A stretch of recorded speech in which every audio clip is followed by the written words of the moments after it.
Hi, I'm Sandi Genovese, and this is the perfect time of year. Now that we're into 2014, this is a great time to find a great deal on daily planners because we're going to repurpose one and turn it into a really unique scrapbook. If you look at the table, here are ones that I've picked up over the years. If I open any of them up, you'll be able to see inside, like this one.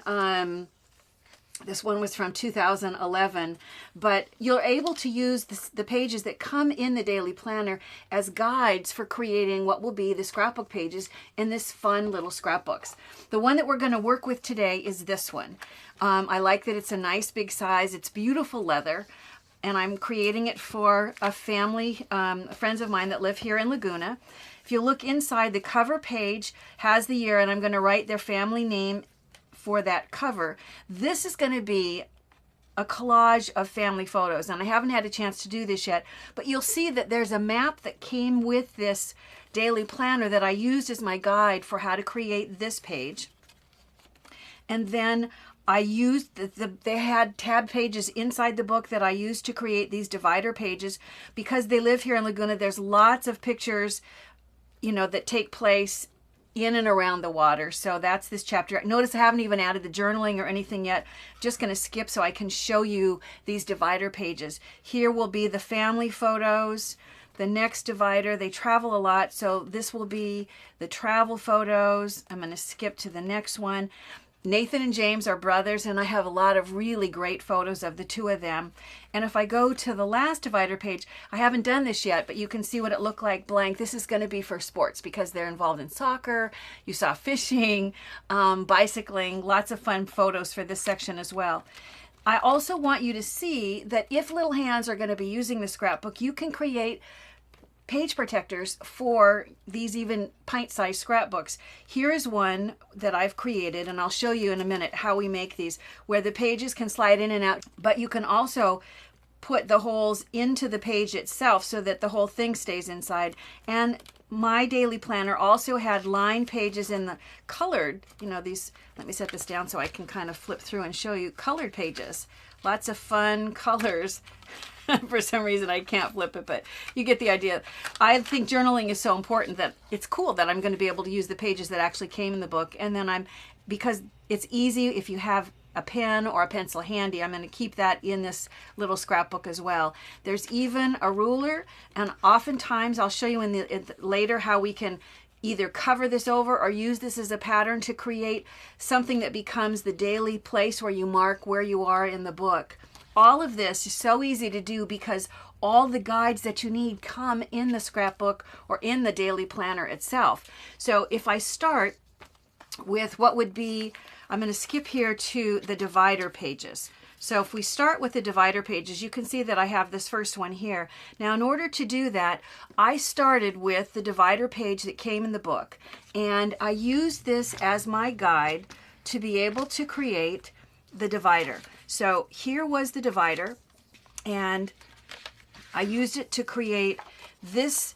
Actually lines up for the holes, and then instead of using the divider that's there, I decided it was actually quicker for me to use these self-adhesive tabs that I picked up at Staples. Now, if you look at the table below, you can see there are tons of choices, and this is just a smattering.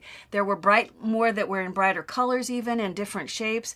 You can see different sizes, but they're self-adhesive and they're plastic. So they're really sturdy and they work great.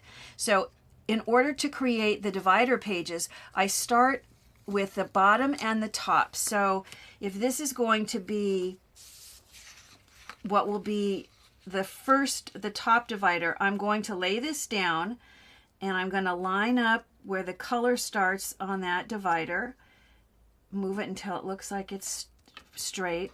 If I flip it over, you can see, you know, very lightly a little bit of plastic there. I'll try to move it because it's not easy to see, but that's what I like about it. Once I add photos and other embellishments on this page, you're not likely to even notice that at all. That gives you the first tab. I would go back with the next color, and here's one. I haven't actually punched the holes yet, but you'll see if this is going to be the bottom page, I just line these up and set this down and do the same thing for this page, I'm going to do the bottom. So I'm going to move in so that I line it up with that edge, flip it over and make sure that that works. So I now have the top and the bottom. I would then bring the yellow in for a third page. So you have to imagine, I'll pull this off, that I have a third page in there, that this is going to sit like so on the third page. And then I brought in 2 additional pages and I just spaced them evenly here and here. So that will give you all the divider pages. Once you have the tab on there, then you just decorate it like you would decorate a scrapbook page. All I did was I added a band of color at the top. Remember, you're going to use more adhesive than that. I'm going quickly just for time. So I'm going to add another little orange band underneath that. I'm going to have to trim off the excess, but by doing the second layer, I can trim both of them at once. So now I'll turn it over, and just using the page as my guide, I'll just trim off the excess. If you have a paper cutter, it's even faster to do it that way.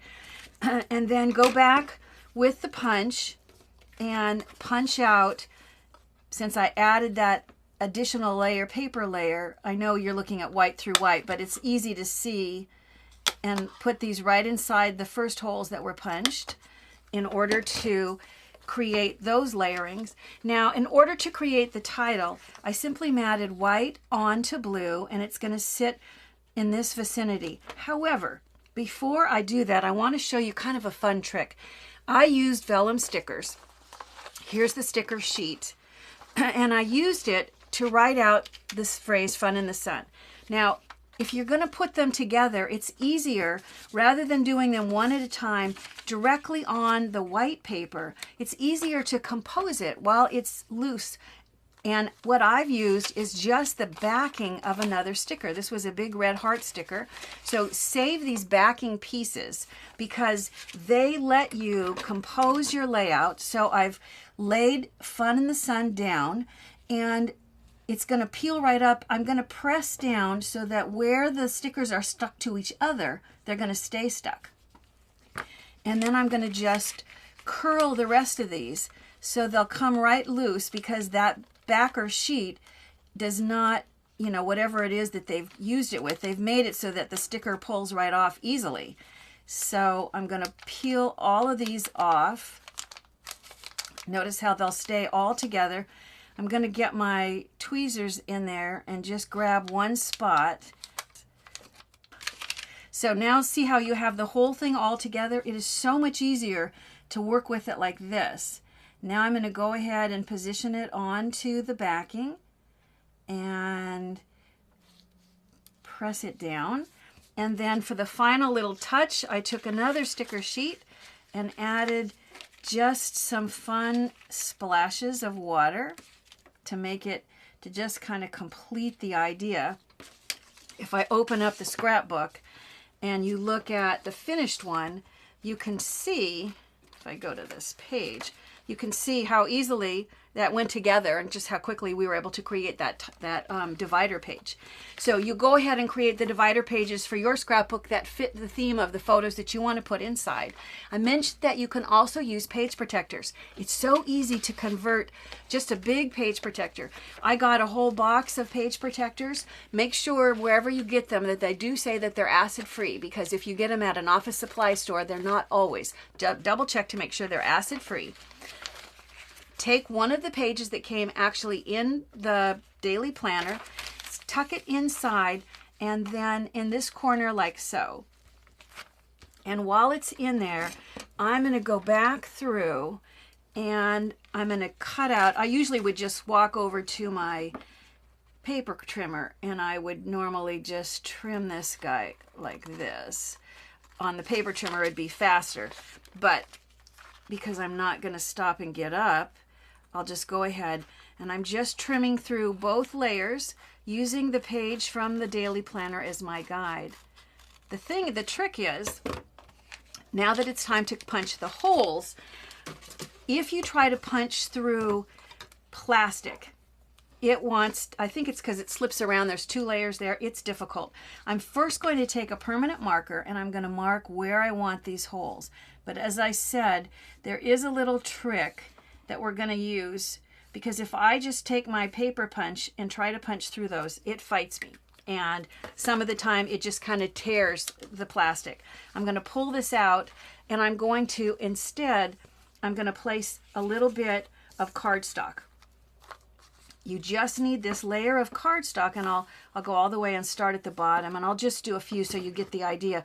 But just adding that layer of paper makes it really easy to now go back and punch out the holes. So if I line up my paper punch with the hole that I've marked, see how easily you're able to punch the holes so that you end up with a page protector that is perfect.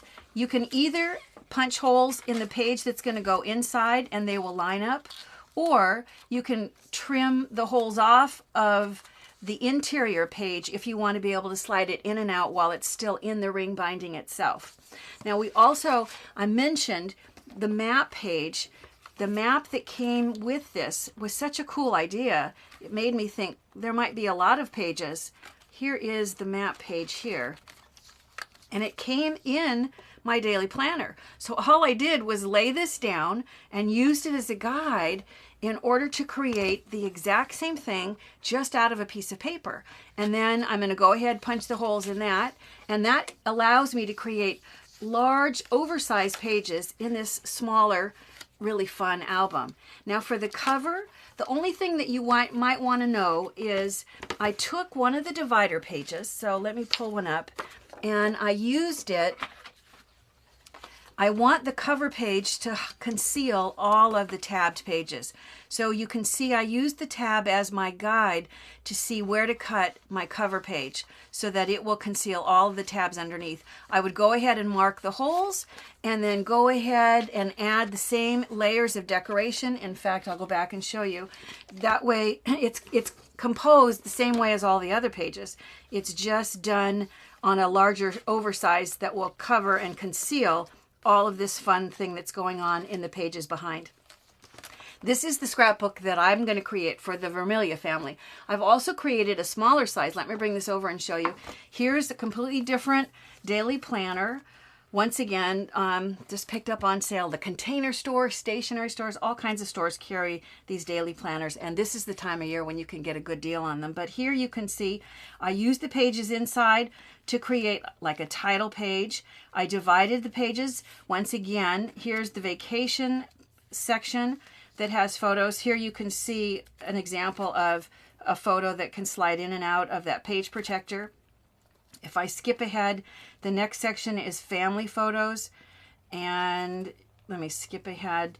The next section is pet photos, and then here's an example, like I said, where I took the ruler that came, and all I did was just take my hole punch, punched out holes, and then cut back in with scissors in order to replicate the exact same design as the ruler that came in this. And this is just used as a fun little way of marking the place, so that if you have somewhere that a special place you want to open the scrapbook, you can do that as well. You know, this is the time of year. Be sure to check out office supply stores, stationery, and gift stores to see what daily planners that you might repurpose into a really unique scrapbook.